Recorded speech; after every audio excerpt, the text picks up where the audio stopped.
write it. Joe will write it.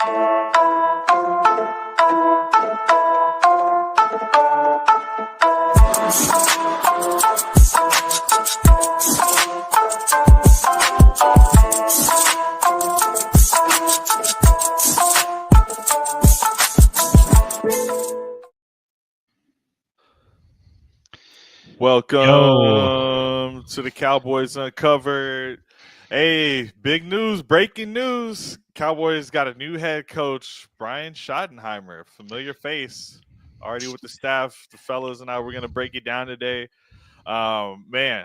Somehow this is like the most trending coach on Twitter right now among all the hires. So, Shout-a!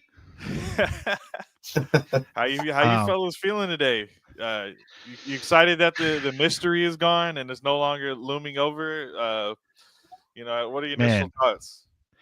There was a lot of attention on this hire and this hiring process, and we'll get more into the process shortly here. But my initial reaction is, thank God it's over and it didn't last another week. I don't know if I could have taken another week of the of what went down there. So onward to 2025. I will say that had we taken another week, maybe we got a shot at those, coordinators and coaches that are currently still in the playoffs. That would be the only thing I would say. That could make sense, but I went out with the puns early, Joe. It's over. Shot to get a shot. Yeah, shot of the week. Shot puns. We might as well start it off. Shot of the week to Brian SCHOTT. Body shots. Yeah, it's interesting because you get hate for waiting the extra week to fire Mike McCarthy, and then they still got the hired in the same week as a lot of these other coaches. But there's a lot to get into the nuance of it. But everyone, today's episode, we're going to talk about the new coach, talk about some future for the Cowboys. We're gonna do a mock draft, talk about some tight ends today. A lot of tight ends. Buckle up. And with them boys, I don't think anyone can ever be satisfied no matter what. But there's a lot of different mixed emotions on this hire. So I don't think we should hold back any further. I think we should either break it down from whether it's the process or the actual candidate himself. What route do you guys want to take first? Let's start with the guy and what we think. Is that okay, Joe? We start with the guy and then we'll go to the process, because the guy deserves a little bit of time in the sun. He has been around the league a long time.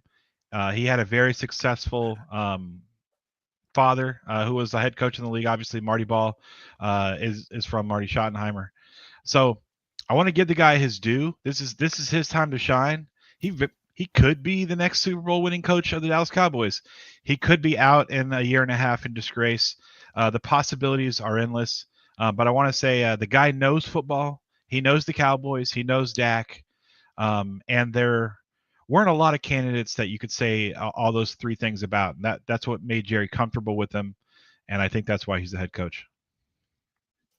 Yeah, Pizzle, I hear that. Stop supporting the trash. Yeah, I mean, let's.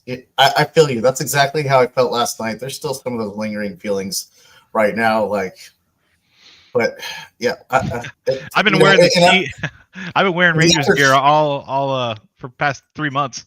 I haven't been wearing any Cowboys gear. To stay positive here. I'm just trying to look at some of the perhaps silver linings and a couple of positives. I would say number one, we got Dak's stamp of approval. It's important for the head coach and the quarterback to get along and be on the same page. He has familiarity there. I will say that last year, Schottenheimer kind of oversaw that offense, and we did see Dak have a runner-up at MVP. So maybe there's going to be a little bit more of that magic. Another possibly good thing is he has deep connections around the league. You mentioned he's a legacy. He's been around the block. He has a pretty decent track record when it comes to wins as well. So maybe there's that. Maybe we find some good coordinators and come in and help us out there. And then familiarity with the Cowboys is huge. Just knowing how Jerry works and the whole thing, and knowing the culture and what it takes to be the coach.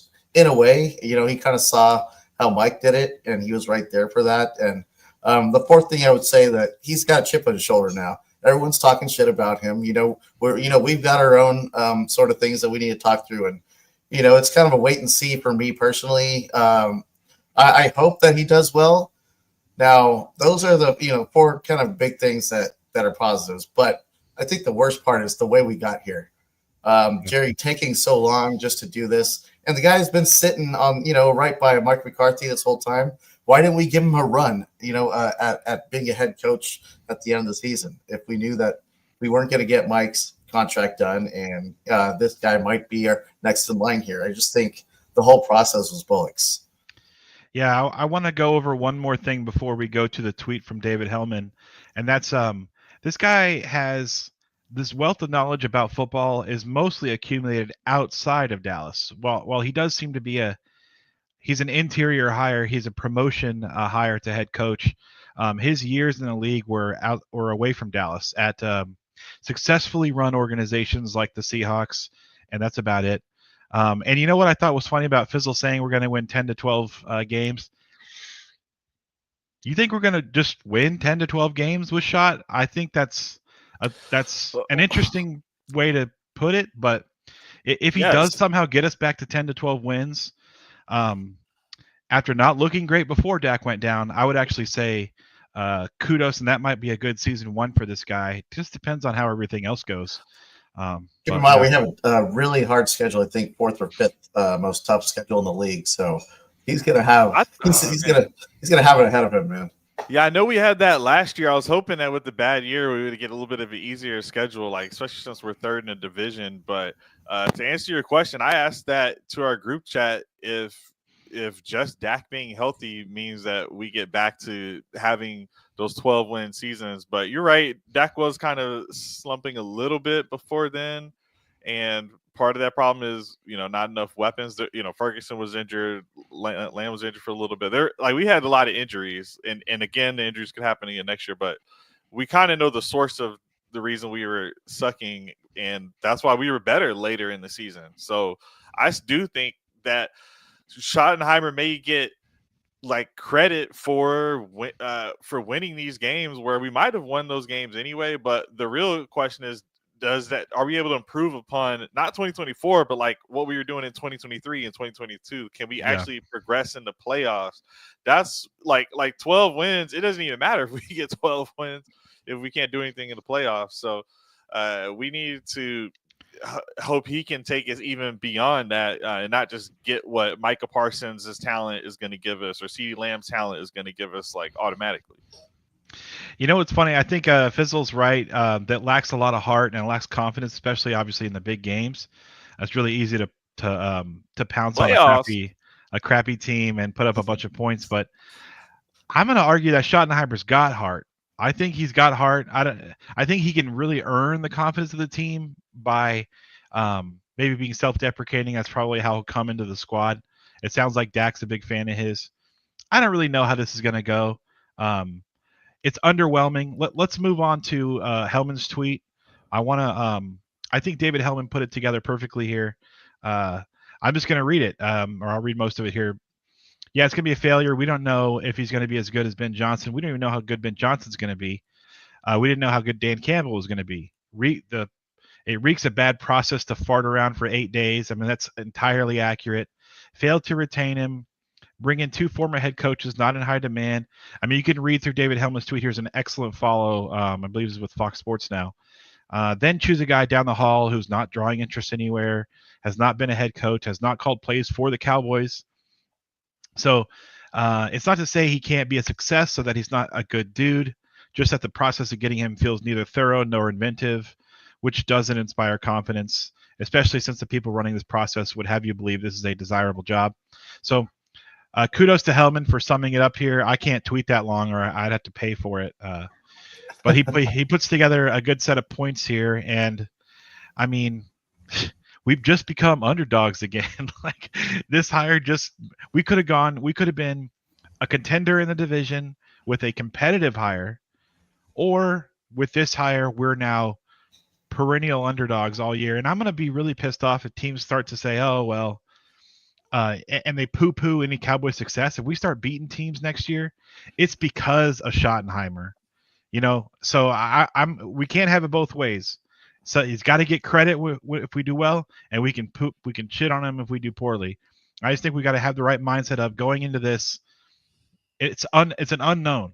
It's an unknown. So good luck to him. I want to celebrate Cowboys victories, but I'm not spending money on a new jersey. I'm certainly not getting a visor to match his. Yeah. I tweeted last night, after the news broke, that if I go to the Cowboys game this season, it's going to be against the Las Vegas Raiders in Vegas. And we give money to the Davis family, not the Jones family. And, I might just be wearing an NFL hat in the stadium. Who knows what the record's going to be like by then. But, yeah, that's just kind of how I feel right now. I'm in definitely a wait and see mode. And I hope it turns out okay. We got a Bears fan jumping in, gloating because they got Ben Johnson. Well, I guess, do we extend a thank you for Matt Eberflus? Or do we say sorry for giving y'all Matt Eberflus? I don't know how to look at that. He had a absolutely horrendous run at the Bears. Got fired midseason, but replaced by a great. I think the Bears they're hitching their wagon to Caleb Williams and Ben Johnson. I think we'll see what they do in the draft. If they go O-line like everyone thinks, or are they going to go ahead and get Genty if they can? So the Bears have a positive outlook. But if Ben Johnson can't do it, he's never been a head coach, then we should all criticize him duly. Yeah, man. We'll see how this shapes up. We need Schottenheimer to lead the team, and we'll figure out exactly how the play calling is going to get worked out probably a little bit later. But that's going to be key, because obviously McCarthy went through phases where he wasn't the play caller, and then he was. So we'll see if he gets that, keeps that role, or they just bring someone as more of a figurehead for that role in the time being. We'll see. But I know he likes to run the ball, Schottenheimer. So we'll see who, we don't have a running back on contract really. So I think that should be, it's going to be an emphasis almost by forced hand. But that's more of his identity. So he's definitely going to have some input in the draft room, I think.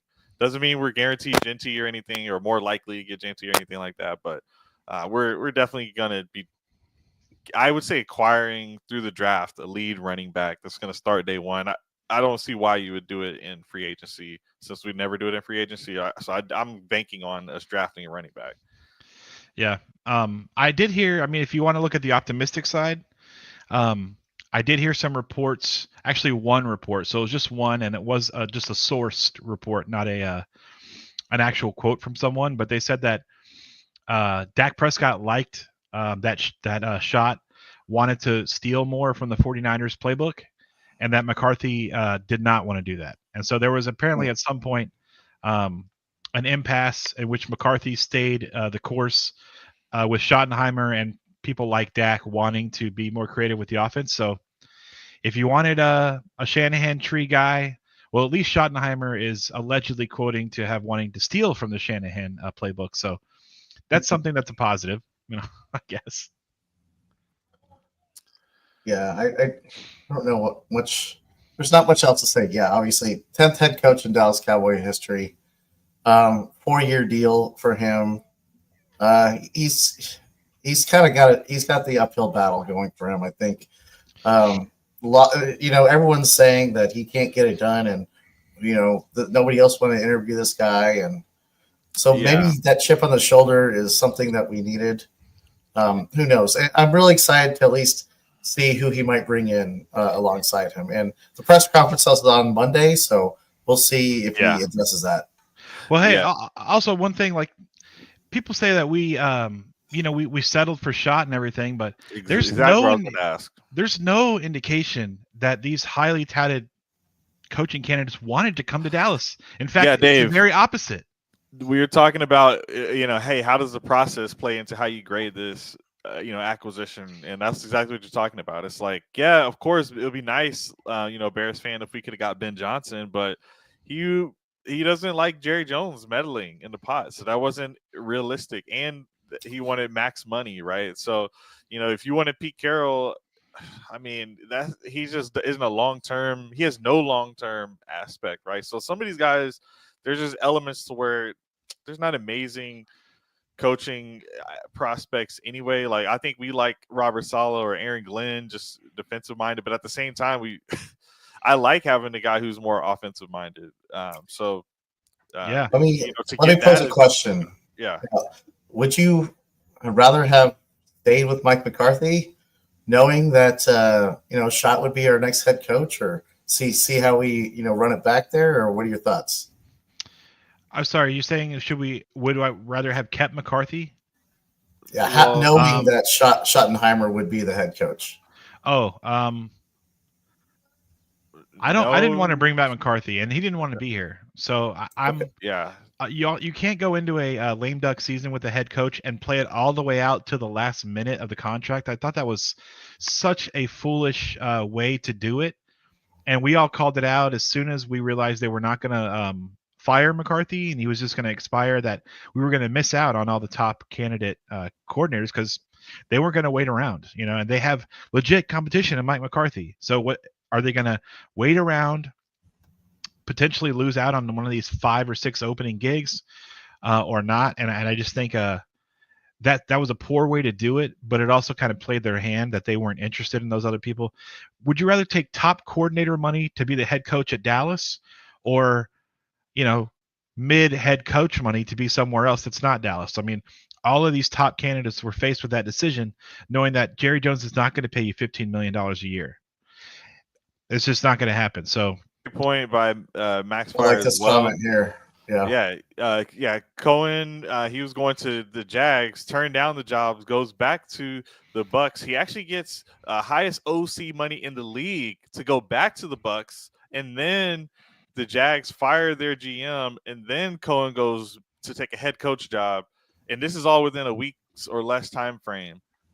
So it was literally just, like, yes, he will take that max OC money if he doesn't have to deal with a GM he doesn't like, and then now you can insert Jerry Jones into maybe why other guys are making similar decisions. I loved it. I loved what he did, and I was a Cohen fan, and we were all talked up a few candidates back in October specifically. I remember we had a little write up on how Liam Cohen would be a great hire or potential candidate for head coach. I'm really glad to see that he got a job. But this is what all the players do when they have leverage. You play out your whole leverage. You may not get a second chance. Ben Johnson was the anomaly. Normally, I mean, think about what's his name, Bobby Slowick at the Texans. He's not getting a head coaching interview this year. He had his window. He messed it up. Yeah, he declined. So it was very spicy that Liam Cohen did that, but he kind of had all the cards in his favor. I bet his management helped him make that decision. Great decision. And some people were saying this might be a negative. The players may view him strong arming his way. That's not how they're going to view it at all. They're going to give Liam his props for getting his bag.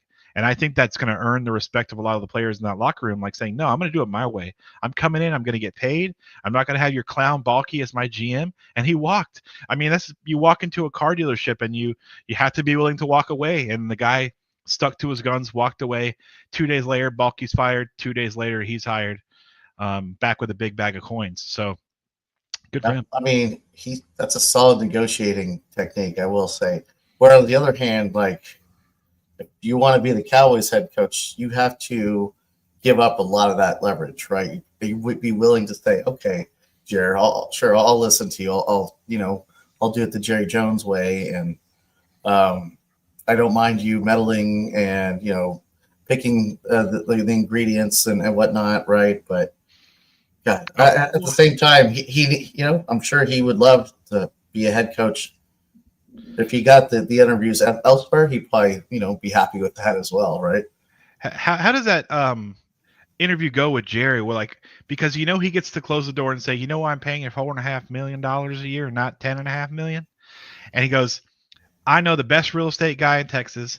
I know the best advertising agency in Texas. I know how to blah blah blah and get you exposure and money for the rest of your life for being connected to the Dallas Cowboys. So that's probably a real thing, and that's why a lot of former players are hanging around the Dallas area, and they all become players in the scene, so to speak, because they had that connection to Jerry. Jerry's the heartbeat of that area, as far as if you're connected to sports. So there are other things to get other than a big bag of coins when you sign on the dotted line to play for the Cowboys or coach for the Cowboys. So some of that might have played into it as well, why he decides to hold off. But at some point in time, you're going to have to pay somebody a lot of money to come coach or come clean this thing up. I bet Witten doesn't require you to pay $10.5 or $15 million. So I don't know. He might have figured this thing out perfectly, to be honest. I heard that Kellen Moore really kind of wanted this gig. I heard that too. Everything I read. Yeah. I'm not sure. I don't know. Do you think that's true? Or is it just a little more damage control from Kellen Moore not wanting to burn a bridge? I don't know. Yeah, maybe. I mean, he's got ties here, drafted and was coaching here. So it would make sense. But at the end of the day, he still got games to play, and Cowboys wanted to make a move. But we could have waited, obviously. And we definitely could have waited because, they like to hang around in the media. So if we really wanted to get Kellen Moore, I think we could have. So there must be some reason it didn't. I think Dak didn't want him. I think Dak favored Schott, which bothers me a little bit because you're paying the guy $60 million a year, hasn't won anything. Great guy, great player, but how would you? I just think, man, you're paying a guy $60 million. You're gonna get to. You don't get to dictate your coach if you don't have any rent, if you don't have jewelry, and Dak don't got jewelry. All right. Well, now they are tied at the hip, and like Dak's failure and Schott's failures, they're going to be tied together over the next couple of years. I don't imagine nothing. There's not going to be a firing, in the first year, no matter how bad we might do. And we're not going to fire Dak either because we're paying him so much damn money. So we kind of got to wait and give it a little bit of a sample size here and see what happens, halfway through the season.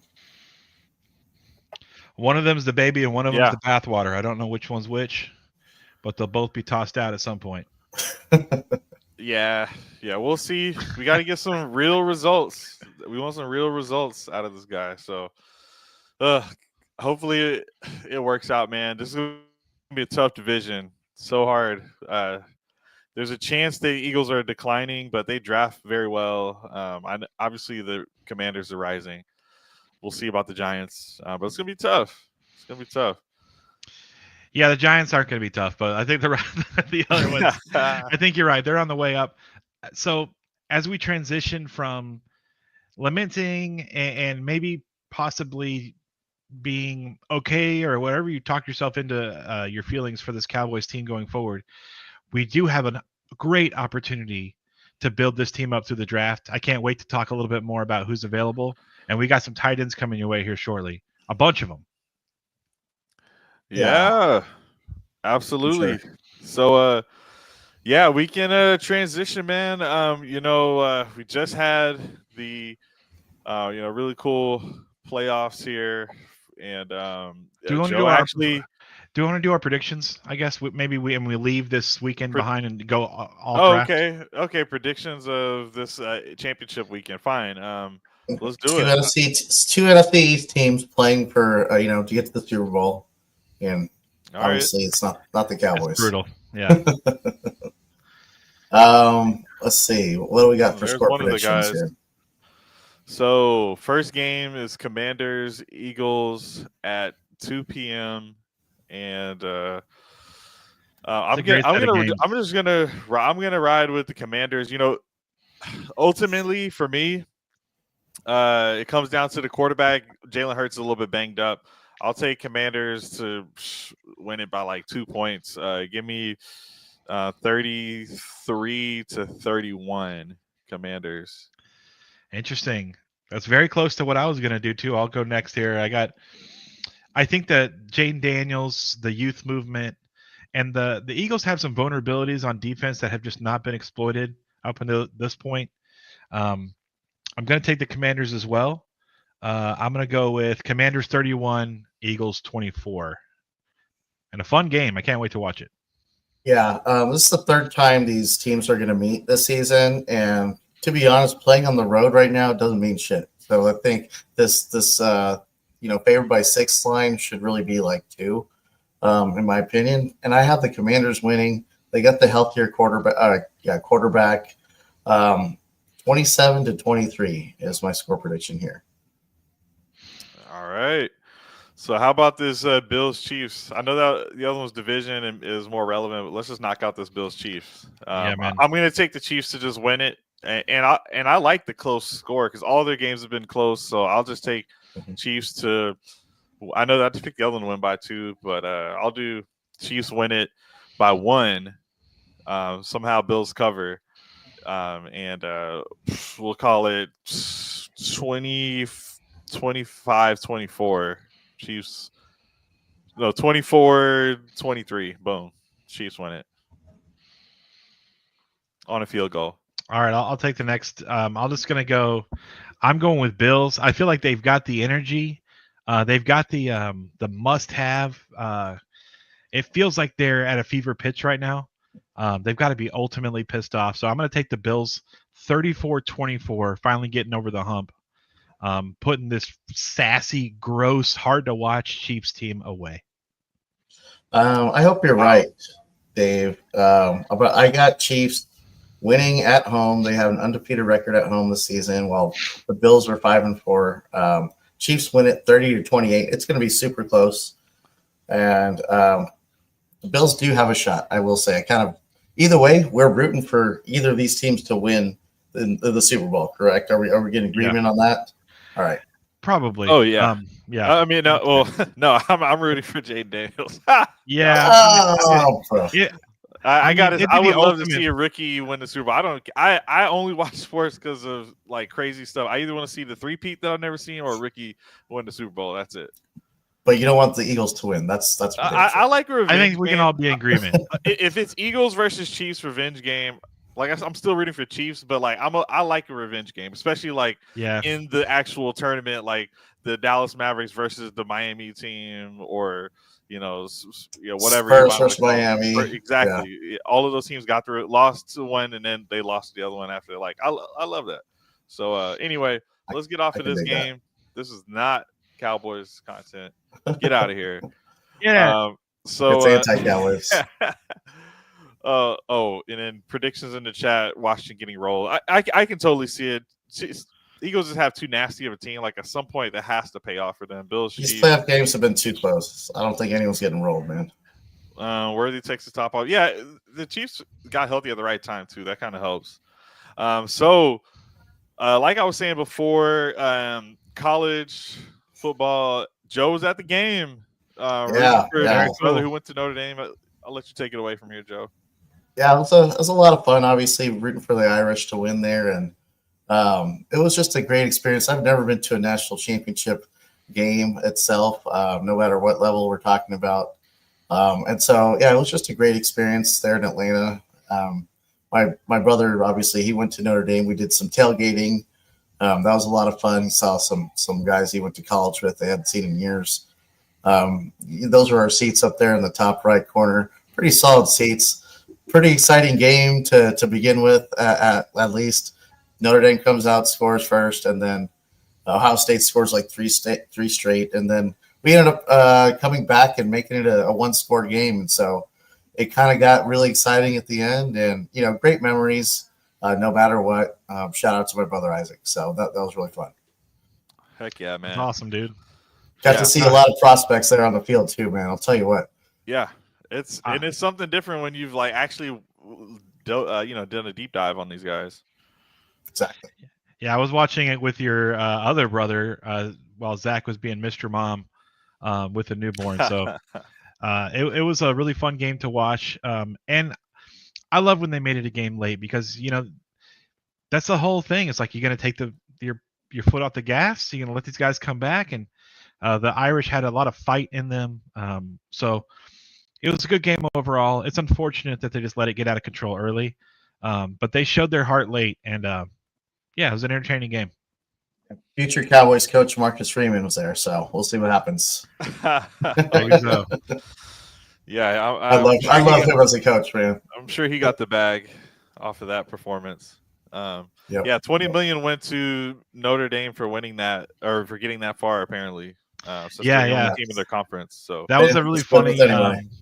That's a funny storyline, and then the comeback to that is, well, ever do well in the other sports. So, Ohio State's going to get money from this bowl game and from making the March Madness tournament and from doing well in baseball and all this other shit. So it's funny storyline, but yeah, that's great. Notre Dame gets to go home with a pocket full of cash.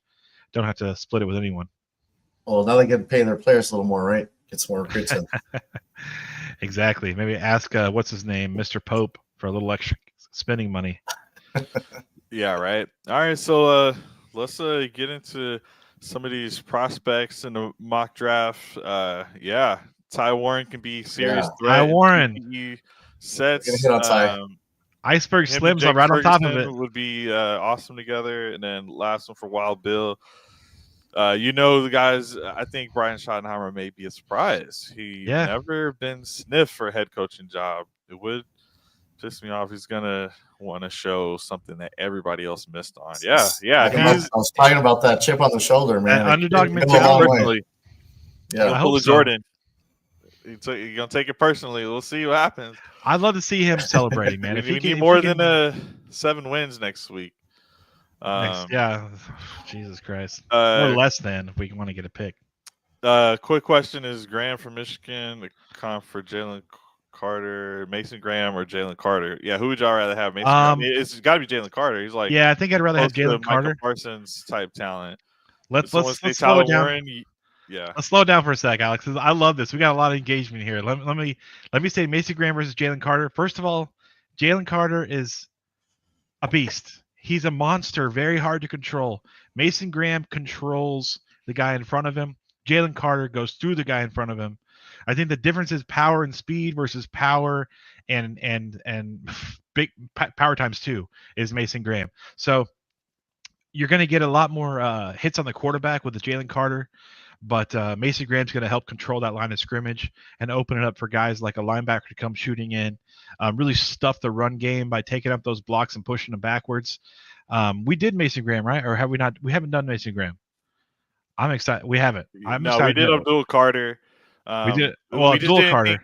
We didn't think Graham would fall to us, neither Carter. But at that point, we just had to do Carter because he was in the championship game, and we just got to know what awesome looks like. I think Captain joking. I would say not the right comp. I think they're two. I think Jalen's more of a upfield player. He's getting to the quarterback, where Mason Graham is more of a control the line of scrimmage guy who can do that too. But I think that's not as much his game. Slightly different. Iceberg Slim, good comment there. Oh, yeah. Let me double back. What'd he say? Let's see. Yeah. Shotty was the guy who got Turpin more involved in the offense. Yeah. Take advantage of every type of advantage you can get. That's a all-pro player that was barely getting used when we first got him. Yep. Great eye for Will McClay to find him, but then we got to use these guys. Use those groceries that we get. We also got to re-sign them. Yeah. Okay. Roll into tight ends, guys. Let's do it. Switch into college prospects, and someone did say Tyler Warren. Shout out to Dustin here, all 22 FF. He actually made this graphic right here, so kudos. Oh, nice. To this guy. Thanks. But so 6'6", 257. We saw him in that playoff run, projected 40 time. We'll see. 4.68. Someone else actually mentioned kind of what they thought maybe a projected 40 time for him. We'll see what happens. But PFF grade wise, we got him at 91.2. So not even the highest here, but he is right now viewed as potentially the top prospect in the class. I've got him in 2024 as having 104 receptions, 1,233 yards, 8 touchdowns. And I mean, we saw this guy getting kind of used everywhere, all over the field. We're Texas guys. We got, we were definitely locked into the playoffs. Saw him, Tyler Warren, that is, out here balling. Give me some of y'all's thoughts on Tyler Warren here. You want to go first, Joe? Yeah. So, just from what I've read and seen, and obviously paid very close attention to him throughout the playoffs. Former high school quarterback, first of all, so his IQ is up there and kind of knows what the QB is thinking at all times. But then you go just to the straight physical attributes, right? 6'6", basically 260. If that's not NFL height and weight, then I don't know what is. Strong burst, acceleration after the catch. We definitely had seen that. Huge catch radius that we definitely saw on display, and quite the impact player on offense. And we kind of mentioned the versatility. He can kind of line up, wherever. Now, a couple of negatives: run blocking definitely needs improvement. Um, I think the route running, the nuance, the details, even after 4 years of college, that still needs work. So maybe that's a concern there. But I do have him projected as going in the first round, and I would say a comparison would be like a Greg Olson. Yeah, shout out to Dynasty Dad FF for some of these other stats here. But yeah, man, this guy is putting up some crazy numbers on some really good size. What you got for us, Dave? Yeah, he's definitely tied in one in the class. This guy's tape is really badass. So 6'6", 260, PFF ranks him 13th overall right now as the first ranked tight end. I'll just read through my notes. Makes defenders look small. It's really hard to stay in front of Tyler Warren as a defender. He's so good at if it's going to be a back shoulder, getting in front of you to catch, or if it's going to go past you, jumping over you and grabbing the ball. So it's really incredible athleticism. I said he's got some speed. I don't know what he's going to run. If he runs a 4.68, that sounds incredible. I'm not quite sure he gets there. He probably will. I don't know. Defenders have a hard time affecting him. So I feel like no matter where the defender is, if it's one nasty guy, he's not covered, in my opinion. So stable, incredible balance on the run. It's very hard to affect this guy. He's just one of those guys built different. It's very hard to affect him. If you get a 6'6", 260, it comes in a few different shapes and sizes. He's got all this upper body bulk, which makes his hands so stable when he's catching the ball. I think he can block.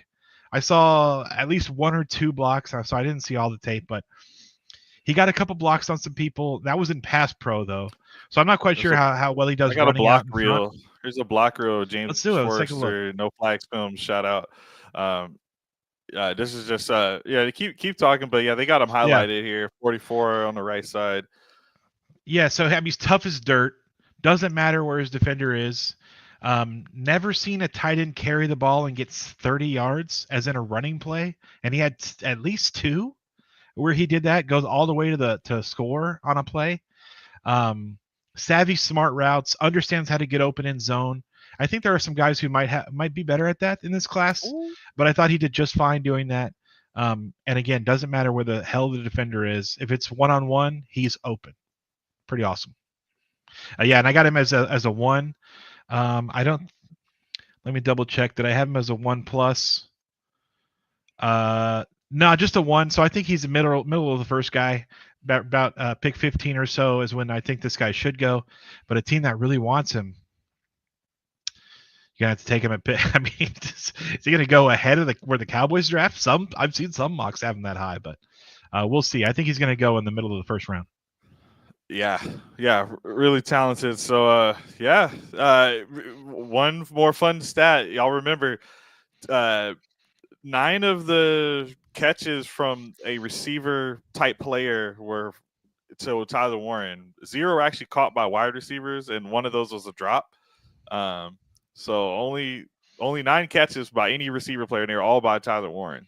No in their game. Yeah, and I think it was their last game of the season, right? That quarterback, is it Allaire? Is that their guy? Drew Aller, yeah. So he's going back to develop. Look, you got Jaden Daniels that really got seasoned, so it makes sense these guys are going back. So let's keep rolling. I think a lot of people know Tyler Warren's that dude, but he wasn't even the highest producer. You got Harold Fannin Jr. breaking records out here.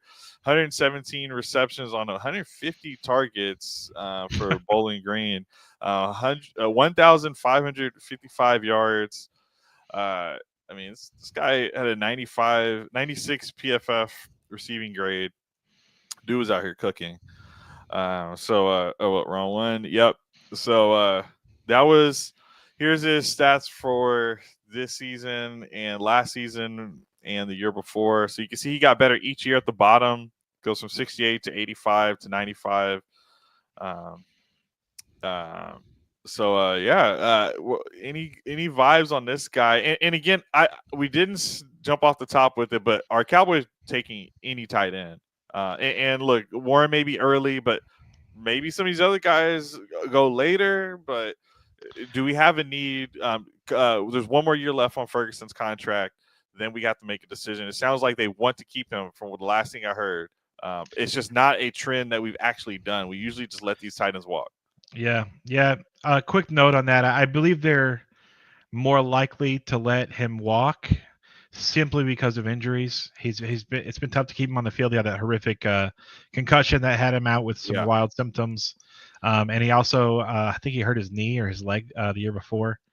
But Dak loves him. One thing for sure, Dak was quoted as saying, this was probably 2 years ago though, but he was quoted as saying, he was looking at a roster and a reporter said, which one of these guys do you want to make sure you keep? And the first guy he mentioned was Jake Ferguson. So that showed to the promise of his potential. I'm not quite sure he got there because of the injuries, and I'd probably let him walk if it were me in my decision. But pair him up. Pair anybody up with Ty Warren. You got to pair what? Who are you going to say? No, I mean Ty Warren's going to be the lion's share of that duo, no matter who it is. But you want to move on to Harold Fannin? I'll go first. 6'4". I got him 6'4", 230. So a little bit shorter, a little bit narrower, and it shows on film. He looks a lot more athletic and agile. Great balance and body control. I think this guy might. I mean, I don't know. Am I stupid? I think he's faster than Warren. I think he's going to run a better. I don't know. I might be off. I didn't watch a lot of Bowling Green. I'm sure a lot of people didn't. Strong, again, great balance. This guy had a lot of highlights where he's off balance or having to come down with guys pushing into him, and he lands on both feet and takes off down the sideline. He's got twinkle toes. Another note for Harold was that now I've seen 2 tight ends take a handoff for 30-yard touchdowns, so he did that as well. Serious concentration. Every play that you saw of him getting the ball, his eyes are looking. He's locked in and he's extending hands. Extending hands for the catch is always a huge trait. You're not going to be able to wait for that ball to get all the way to your chest like pretty much every one of these other tight ends do. So I really like that aspect of his game. Catches the ball away from his body when needed. Happy to run through tackles. Shifty. Runs into open space well. I thought a lot of his catches were, maybe this is due to his competition, I don't know, but a lot of his catches were in open space, and I felt like he was good at getting open. Put him in a good system, and this guy can be more productive than Tyler Warren in the NFL. So we'll see. I enjoyed him. I think he was the 3rd tight end. I have trouble ranking him over Loveland. We'll get to Loveland, but I think they're pretty much tied, in my opinion. Yeah, and shout out to Joe. Also, the graphic before was from Chev. Sent that out through the Player Profiler Now feed, and he's the guy who's going to be at the Senior Bowl. Joe had sent this in earlier from the Cowboys website where they're talking about players to keep an eye on at the Senior Bowl practice and even the game. And a lot of different players that they list that are of need for us, but we're talking about Harold Fannin Jr. And they mentioned there are very few position groups that will have their most intriguing prospect participating in Senior Bowl week. That could very well be the case for tight end, with Harold Fannin Jr. from Bowling Green in attendance. He became Bowling Green's first ever consensus All-American after winning MAC Offensive Player of the Year and breaking over 21 school records. He finished his final collegiate season with 1,555 receiving yards, 10 touchdowns. His receiving ability is undeniable, but his lack of competition and lack of high-end size at the position will be a question for the NFL teams in Mobile. And that's Kyle Yeomans, who we know pretty well, or watch a lot of his content. We don't know him personally, but yeah. Yep. Who we've been referencing here throughout. A lot of other guys, we definitely got to talk about Neil later. And Dart, we've been drafting at the back end of our draft, so I doubt we'll be there. And I think one of you guys mentioned Mike Green. When we do our mock draft, you might be able to talk about Mike Green there, but that's definitely a player we're going to need his stock to rise. But anyway, we'll get back over to Fannin Jr. And Joe, any other thoughts on Fannin Jr. here as I pull up his stats? Yeah, you guys talked a lot about his his athleticism, the vertical athleticism, definitely a threat to defenses up the seams. Right, super strong hands. He's a playmaker at that position. But the smaller size and competition, I think, is a little bit of a concern there. He lacks a little bit of the lower body strength that you might need at the next level. And from what I saw, he struggles a little bit with more handsy press coverage. So that's something that he definitely needs to work on at the next level. I don't know where you guys have him. I have him maybe early second. And pro comparison, be like a Isaiah Likely, who we saw, kind of break out this year. Yeah, great one. Yeah, and David, doesn't like any tight end that can't block, so kind of perfect timing with what you're saying there. I put him at the third. I just think that it's hard to put tight ends in the top 2 rounds. There's so many good players, in my opinion, in the second round of this draft. But I might have to go look at that again. I do have, yeah. That's where I'm going to stick to it for now, though. I got him in the third. Yeah, and it has to hit for that to pay off. So it's tough if you're not going to have someone to help block for Dak, who's had multiple season-ending injuries at this point. So it's a tough one when it's not a position of need for us. But it was just one of those things where, guys, we really wanted to knock out this tight end position. We're not going to mention it again the rest of the offseason. Yeah, probably. But I mean, still, shout out to this guy. He crushed for what he had to do, man. With Bowling Green, you got to see if all that translate over. But let's move on to the next tier. Yeah. And Lachey or Loveland. Loveland. Let's start Loveland. With Loveland. Yeah, Loveland. All right, you want me to roll? I got my notes here for Loveland. So give me the height, weight. Sure. Yeah. We got a Colston Loveland, 6'5", 245. So he's a little between Fannin and Warren. PF rank. But you can see he's third in production. And look at that noticeable difference. You see these other guys in the high 130 plus target share. Each of the other guys have double his receptions. He's at 56 receptions on 82 targets, 582 yards, 5 touchdowns. So significant difference, but you got to factor in Michigan's a team that was coming off of a championship. They lost their quarterback in J.J. McCarthy. They actually had an NFL record for most players to go into the NFL from a collegiate program ever. So they lost everything and their coach. Right. So he was kind of one of their best weapons available. Not only that, the year before, he was also one of their best weapons because I think their top receiver was on the Steelers, who didn't have any production this past year. His name's starting to escape me. That's how bad it was. So he's been their main guy for quite some time. So even though he had a bit of a drop off, sometimes this is another example of why you may have to just trust your eyes and because you can even see in 2023 at the bottom, not that much more production, just more yards. Actually, everything else is less, So, but yeah, sorry about that, Dave. What you got for us? Yeah. So, I mean, second ranked tight end, 29 overall. First thing I put down was he's very agile. Looks more agile. I keep comparing these guys to Warren. He seems a little more agile than Warren. Ran cleaner routes, I think. I feel like he had a really good feel for how to get open in zone, which is what I was alluding to earlier. We're talking about Warren maybe seemed to be around defenders a lot more than Loveland ended up being. Great hands. I feel like he's always open. I don't think he uses body as well or as naturally as a guy like Warren did. I keep comparing him to the top guy in the class. Let's read this from Slim. Gentee McMillan is the obvious choice, but he's going to step in and start day one without a hiccup, right? And that's very tough to do at tight end. We've seen a lot of good tight end prospects come in and struggle for a year or two, but I think this guy looks ready to go. Yeah, if it's not Bowers at this point, I just don't want to gamble because we saw Noah Fant get drafted at 12 before. Like, it was the same year as T.J. Hockenson. Hockenson had a good week one. The rest of the season, he did nothing, and it took kind of a few years for Hockenson to just really cook.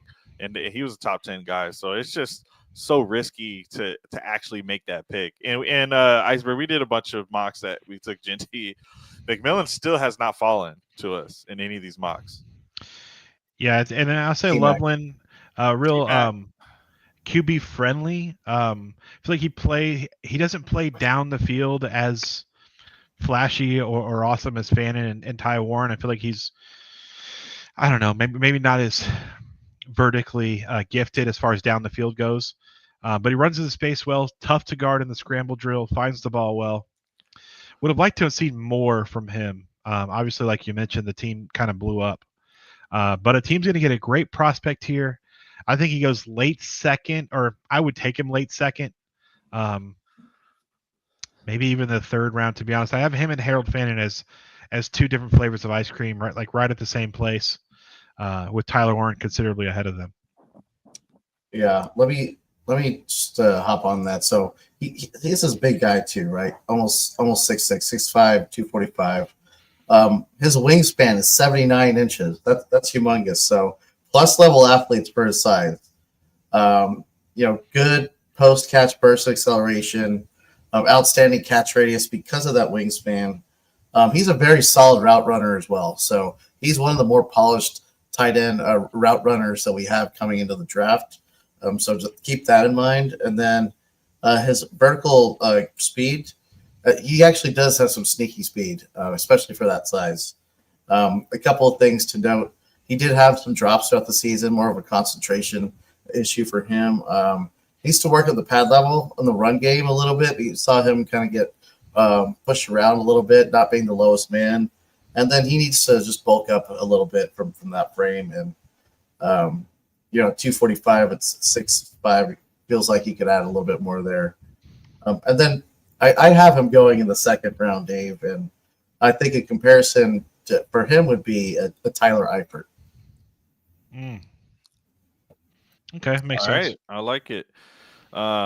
Yeah. All right, so let's keep rolling because we know people love the tight end position, but we're gonna close. We got two more. All right, so we're gonna save the best for last because we're gonna jump into Luke Lachey, who's actually 104th in PFF rush grade this past season. So a big difference between the top three that we just looked at and this guy, and really, it's not his worst season, but his best season was 77 PFF receiving grade. Right now, 65.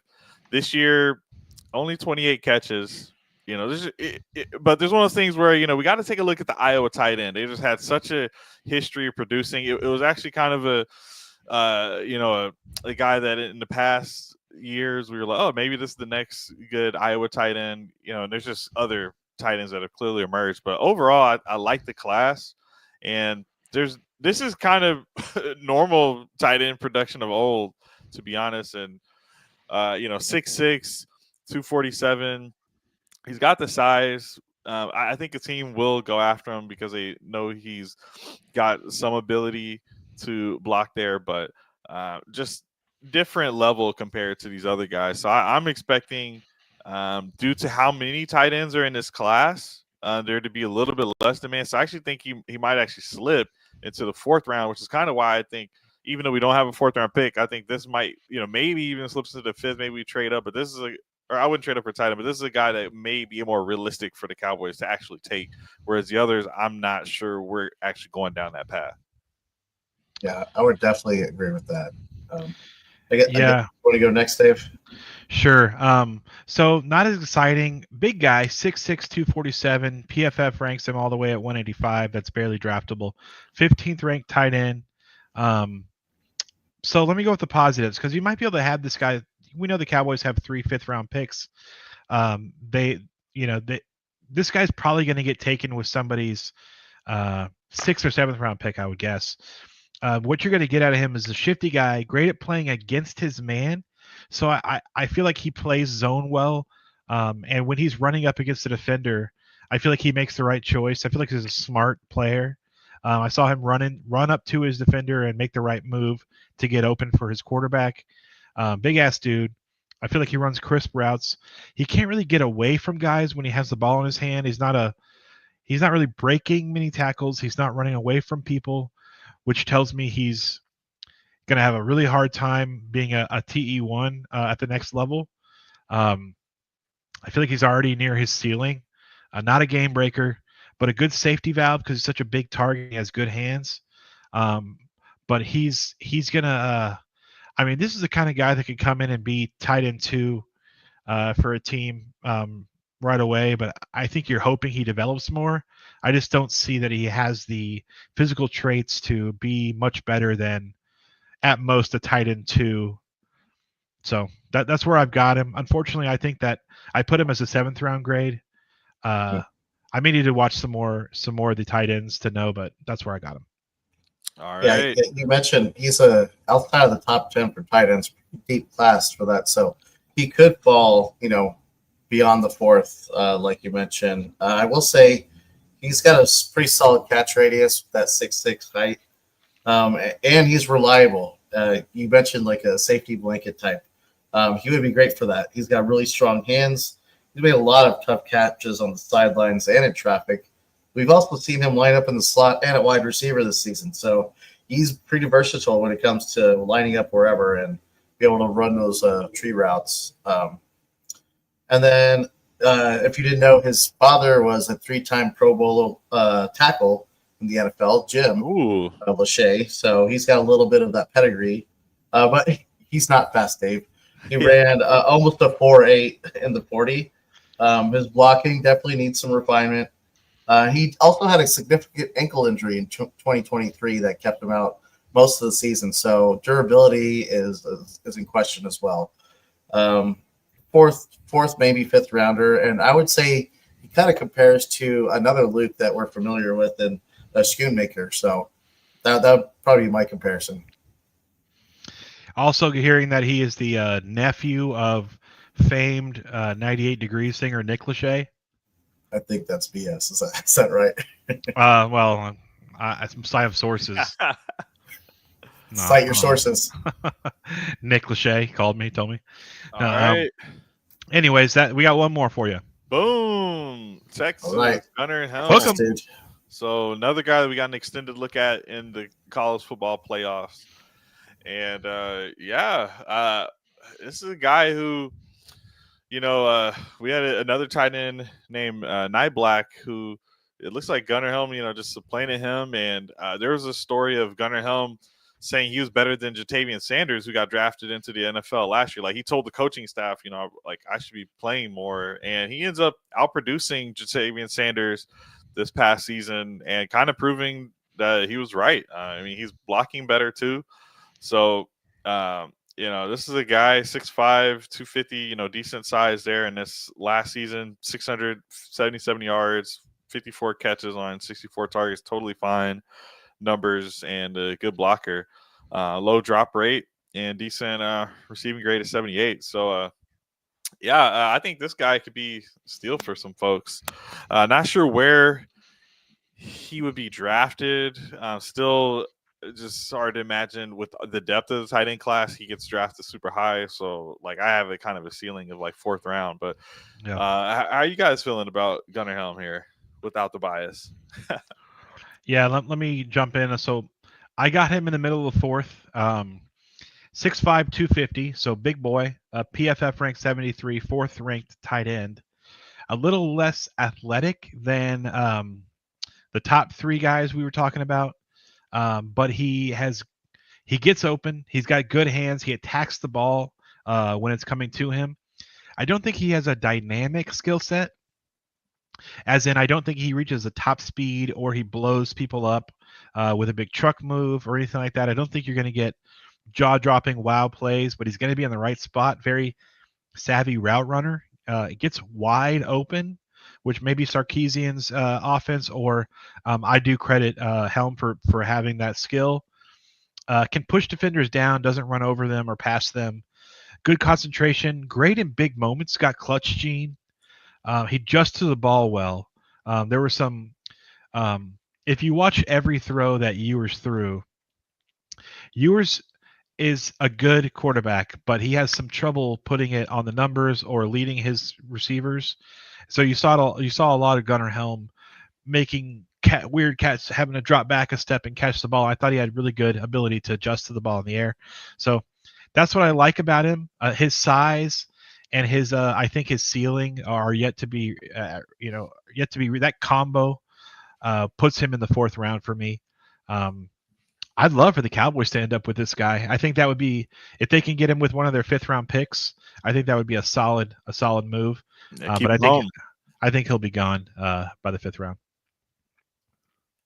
Yeah, I actually got him going a little earlier, possibly late 3rd round. I got him ranked to number 4 tight end in class. So, yeah, you mentioned the frame, 6'5", 250. That's a big dude. NFL frame and build. Above average route runner, like you mentioned, and very athletic. Solid post catch and burst acceleration. Really good hands and really good raise. So he does a lot of things just really well. But like you mentioned, doesn't really accelerate it a whole lot. With neither did Jason Witten. He had the clutch gene and the hands. So I'm not saying he's the next Witten out there, but you never know. He's got he does have above average top end speed. I would say average, and then he needs to be a little more physical versus a physical defense as well. Run blocking needs a little bit of work, but this guy would be just such a steal. I think even in the 4th round, definitely. But 3rd round is, I think, where he goes, and I liken him to a Dalton Schultz. Mm-hmm. I like that. Yeah, well, hopefully somebody gets him. And I agree, Joe. I think the talent is worth more than the 4th. It was more just, hey, dude, there's a lot of talented tight ends here, and there's other needs. So I can see him slipping, but I think the talent is definitely up in that range. All right, so let's that's part of the tight end classes. Other guys, I know there's other guys. There's a lot of tight ends. There's a bunch of tight ends. I don't think it's a big need for the Cowboys. So that's kind of where we're coming from. That we do like the class. It's a good class. And if there's anyone to be close to Bowers, as far as just the next class, like it's nice that there's a Tyler Warren, but it's just you never want to bank on someone doing what Brock Bowers did, right? So, right. Yeah, we're gonna get into the mock draft here. Any other final thoughts on the tight ends there? It's really hard to put them in spots. Like Tyler Warren was easy, but it was hard to figure out what I was going to do with Loveland and Fannin. I think we'll see some more separation after the combine. So and these like all-star games. So looking forward to more data on these guys. But like Alex said, we probably won't revisit these guys as a group anytime soon. Boom. There's another guy, Elijah Arroyo from Miami. Oh yeah, and I noticed I did a mock draft yesterday, and I noticed he's not ranked, or wasn't as of yesterday ranked, but so it was like he was just always there falling. We'll see if he ends up falling here. Shout out to Cowboys Fan Talk on Bleacher Report and YouTube. He said what his trick for these mock drafts is he ratchets up draft for need to the maximum, so that's a little bit more realistic with some of these picks. Normally it's like right here, so it's not that much more adding to the slider. So that's what I'm going to do for this one. We're at pick 12. Some of the other rounds later, those have shaken out a little bit. Really, it's just the final 4. We'll see how those shake out. So we'll go ahead and jump into it. But like we do every other time, is there any target? A lot of times we're kind of targeting who we just talked about. We're not targeting Tyler Warren. I don't think he should be there, but I'm not targeting him. But is there anything we're going into targeting? Is there a trade we want to consider? Right now is the time. I think the best move is to either sit tight and take a top O lineman, or trade back, get an extra 3rd, and take a receiver at the bottom of the 1st. Some of that falls. But I love seeing who's there at 12. All right. And remember, everybody, 4 fifths, no 4th. All right. So we're just going to roll then. Starting the draft now. And we've got, I'll rattle off the first one. We did see Genty goes. Genty's been going or has not been going for us. He's been there every time. For some reason, he Interesting. finally goes. So Cam Ward 1, Abdul Carter 2, Tet McMillan still doesn't fall. Mason Graham still doesn't fall. Hunter, Shador Sanders, Will Johnson, who fell to me in my mock last night, so I snatched him up.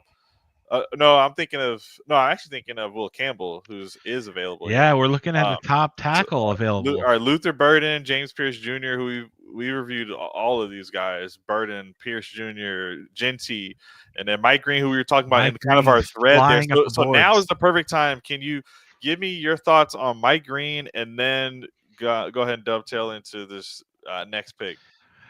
Mike Green profiles as a slashing edge player. He's 6'4", which some people said was a knock on him. I think 6'4" is fine if you're as fast and bendy as Mike Green is. A lot of teams are going to catch, or a lot of the media is going to catch up to Mike Green here. He played at Marshall, didn't get a lot of airtime. But from what we hear from guys like Broadus and Vach and Brugler and Jeremiah and all these guys who do these big drafts is that Mike Green's been a first-round guy for months. So that's what the league thinks of him. The media is catching up after doing all these mocks and kind of getting away from having to watch every team every week. Yeah. Now zeroing in on just being able to look at the prospects. Mike Green is going to make somebody very happy opposite, especially a guy like Parsons or something like that. He's a great edge player. Can't wait to see what he does. Yeah, he was a part of that Marshall team that beat Notre Dame a couple seasons ago. So even though it's Marshall, he's definitely a dude. All right, but damn, anyway, look at who's available. Yeah, so for us Cowboys, how are we feeling? I think we got to go offense because we got an offensive-minded coach, and maybe that's what happened with Genty in Chicago now. Maybe now that there's coaches offensive line or actual skill positions. I don't think it matters. Like best available offensive player. Yeah, I think I'd like to see what a draft looks like if we just stay put and take the top tackle here, Will Campbell. All right, let's do it because whatever running back is going to love to have this player here. We actually showed reps of the Texas A&M. I think Nick Scorton, him going against Will Campbell and getting wrecked. I was trying to highlight Nick Scorton, but then I was like, oh, wrong tape because Campbell's beating him here. All right. So Will Campbell out of LSU. Josh Simmons, he was a little bit banged up, so it's one of those things where I'll just go with the healthy guy. And then just so you guys know, after was Benjamin Morrison, Emeka Buka, Kelvin Banks Jr. We've reviewed both of those two guys. Malachi Starks, Jack Sawyer, who's a big riser after that Ohio State championship. Michael Williams. Matthew Golden, he's been a big riser, really big riser. Tyler Warren, that's a slide, I think. Steelers, good for them, I guess. Nick Scorton, who I mentioned, we reviewed. His teammate, Shamar Stewart, Tyleek Williams, Membu, Kenny Graham, Marion Hampton. So first-round running back, and then Colson Loveland, who we just mentioned. I don't know what they're doing there. Siobhan Revel, Elike Menor, who we reviewed also last week. I think the pronunciation I heard is Elik Almoner is how he doesn't add the O like when the guy actually says it. But whatever, we'll get it eventually. And then Donovan Zaruku and then Demetrius Knight to end the first round. So then Jade Barron, who we did take on, goes. We'll go ahead and skip to our pick now. But we've done like half, or no, we've done 26 players, 25 players. Most of the first round we've done on tape. So all right, so round 2, we've got our tackle here. That's great. So we don't have to worry about that. Running back, wide receiver. Let's look at who the running backs are available. Let's look at the available running backs. Yeah. There's oh my God, there's so many good skill players left. I love Dylan Sampson. I'm not taking Scottaboo here. He's not as good as any of these guys. I think Savion's the guy here. I would take either Dylan or Johnson over Scottaboo, but with wide receiver, I might even trade back here, dude. I know. We can look at some trades. So let's point it out. Savion, it's We're gonna just say Jalen Royals. It doesn't matter if you guys know him; he's gonna be at the Senior Bowl. We're gonna get good updates on him. Obviously, Isaiah Bond. That's obvious. Got I mean, Test all of there. these guys are Yeah, like they're. I'm just saying we got to at least know who we might have as a fallback. Devin Trey Neal, Harris. Trey Harris, Quinshawn, RJ. So All of these guys. That's a all lot right, of good we'll players. look at the trades, but to me, there's like 4 receivers I'm interested in. So I would rather hit receiver than trade back. But we'll see how far back. We have only one offer is from the Cardinals. We could, in theory, try to make something up, but we're not gonna have the time. So we would like to add a 4th at a minimum, but we'll see how far we're trading back. So we trade off of this pick 44. We give that up. If we're only trading back 3 spots, then we should be able to get a guy. Then sure I would do it. Yeah, I'm all about it. If we can get a 4th. So 4th out of the Cardinals. 1, 2, 3. So 113, and we trade back 3 spots. Let's see if they accept. This is 77%. They accept. All right, so we trade back 3 spots and we get a 4th round pick. I think that's somewhat realistic. That's so. I mean, hey, well, we got a 4th round pick now. Yeah, we got a 4th round pick now. So yes, let's go. Daddy. Let's go. Well, y'all let us know in the chat. I actually have this on full screen, so I haven't been able to see the chat. But anyway, who we taking here? And just for the draft folks, Savion did go. Gunnar Helm did go. Xavier Watts did go. We've done film on Watts, Gunnar Helm, and Savion. All 3 of those guys just went with those last 3 picks. Go back and watch those episodes. Dang it.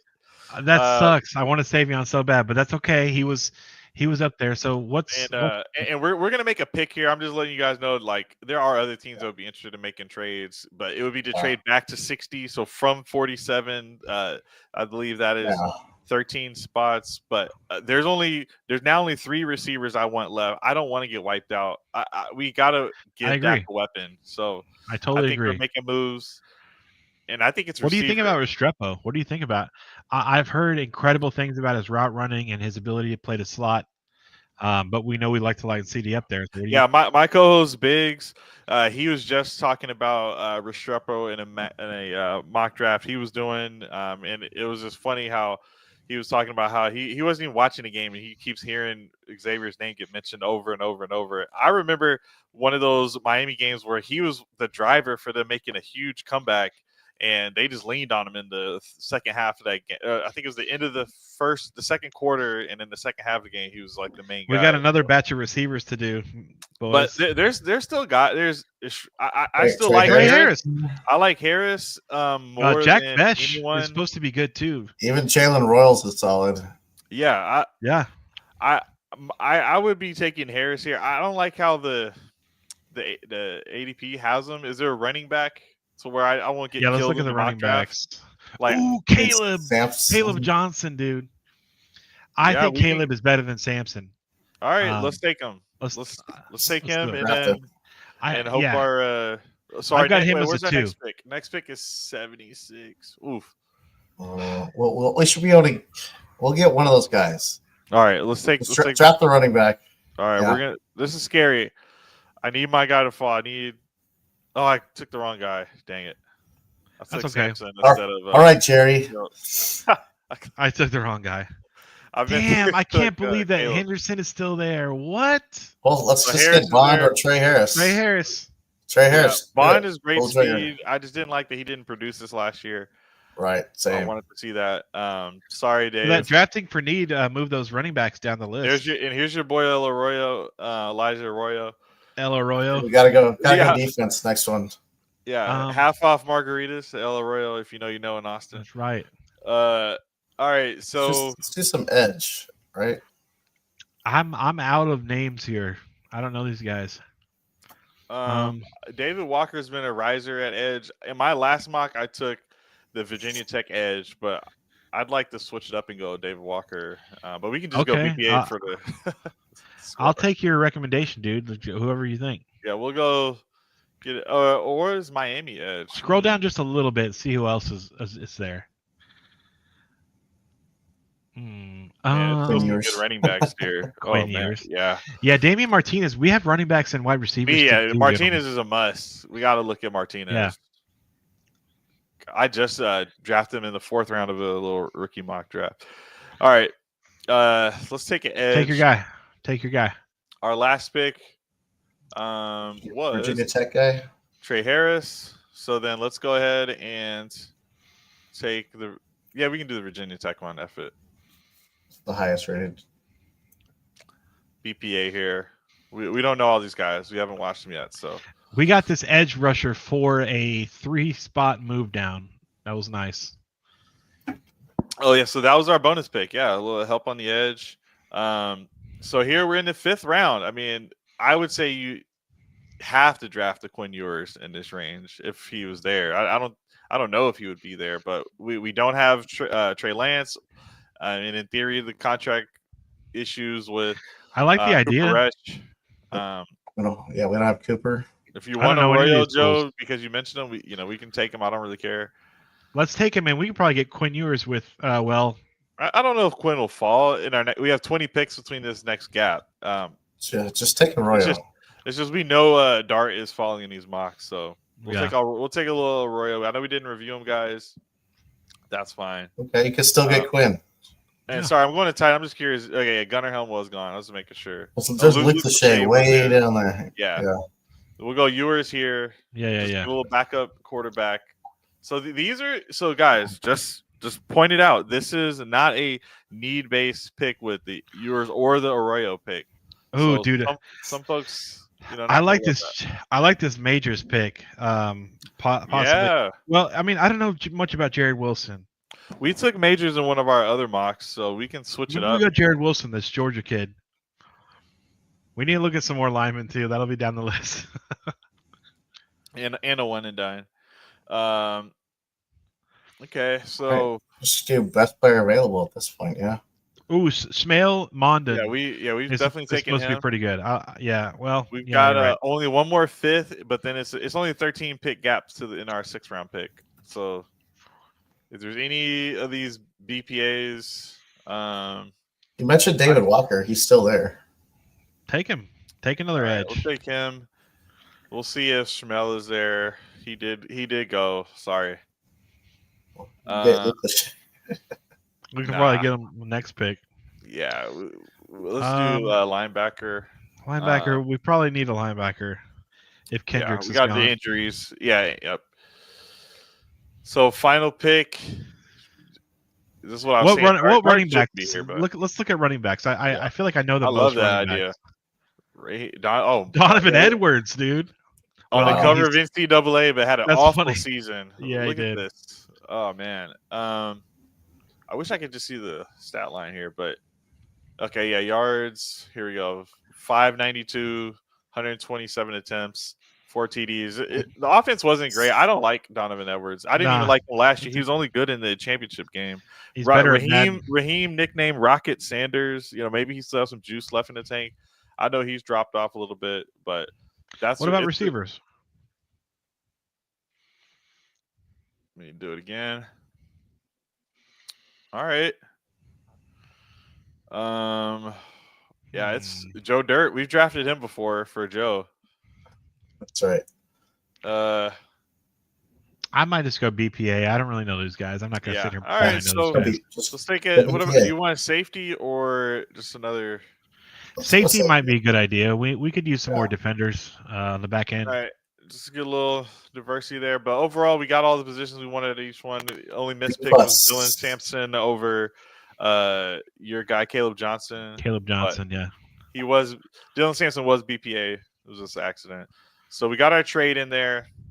We trade back 3 slots. We get a 4th round pick, 113 from the Cardinals. That ends up being Antoine Powell-Ryland, edge out of Virginia Tech. So that's nice there. Let me just download this one and download this other one. But there we go.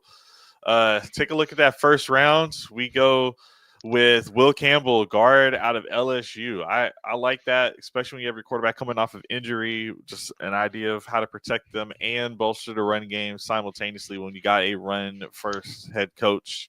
What are your guys' thoughts on this draft? Genty got taken to the Bears. Remember, their now head coach is the one who drafted Jahmyr Gibbs. This exact same spot basically last year. Yeah. I mean, I'm excited to see what they do. If they turn the pressure up a little bit, because I mean, we wanted Savion. You know that I wanted Savion. He is a big dude. He's a nasty dude. Interesting thoughts from some other folks there. I love to hear the input from you guys. But I'm excited to bolster the line. I think they might actually do a little bit more in free agency this year, just because they're getting burned so hard on their image from getting shot and having an obviously lame duck season last year. I think they might give Shot a legit chance, because think back when McCarthy was first hired. I feel like there was more done to set him up for success his first couple of years, and then they stopped giving him all the extra toys. So Right. at the beginning of a tenure for a coach, I feel like you should, and I think they will get him at least one or two starters at a free agency that are impact. I don't know what position that's going to be, but I can see it being wide receiver. I can see it being maybe a new safety, because the safeties really fell off at the end of the year. I don't know what they're going to do, but pair that with this kind of draft. It's 10 wins and first round and you're out. Let's go. Let's run it back. Run back 2023. All right. Well, you start with the A+. I like it. So I'm good with it. It's hard to get these tackles, and I love the era of just us having that really dominant. So I'll be fine with this as the first pick. Not super flashy, but we addressed the running back and wide receiver position immediately. And if this guy Wilson is a starter out of Georgia at center, and you can move BB maybe to guard or something, or I don't know, you figure something out there. You get I mean, you get Campbell and Wilson added into your line from last year. You added in Cooper and Guyton, and maybe Guyton gets a little bit better. You have a really good front five. Boom. I'll be happy this draft. I would be happy if we got these guys. Yeah, man. Awesome. Well, that'll do it. That's another mock draft in the books. Got the tight end position out the way. So let us know what position we should cover next week. We could do, a few and, get some, variety in there, but, let us know. And, yeah, man, really big news. We'll see what updates we get coming here. Maybe we'll do another show after this next round, or, leading up to the Super Bowl type of thing. But, yeah, Cowboys future is starting to take shape here. Indeed. All right, everybody. Yes. You can find us, Cowboys Uncovered, on YouTube and Twitter. I am Dynasty FQ. You got Cowboys fan David and Joe Garcia 73. And I appreciate you guys for checking with us this week. Like, subscribe. Catch you in the next one. Peace. Write it, Joel. Write it.